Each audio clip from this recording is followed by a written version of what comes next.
Okay guys, so update lang po tayo ngayon. So ito na po yung naging parang last day. Natapos na po lahat mula sa pinaka floor ng kubo, sa labas niya, sa paligid niya. Almost, ayan, kitang kita naman. Okay, so medyo sariwa pa kaya hindi pa tayo makapag-liis dyan at makapagbabanyo. Pero if ever matuyo na siya hanggang tomorrow, wag sana umulan din, all goods na, no? Ayan.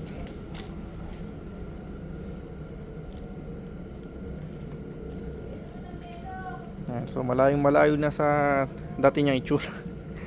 Yan, so medyo lumawak tingnan, lumaki tingnan dahil sa tiles sa flooring mula sa pinaka wall niya, sa front niya, sa floor niya dito sa labas. Talagang ang laki ng changes natin ngayon.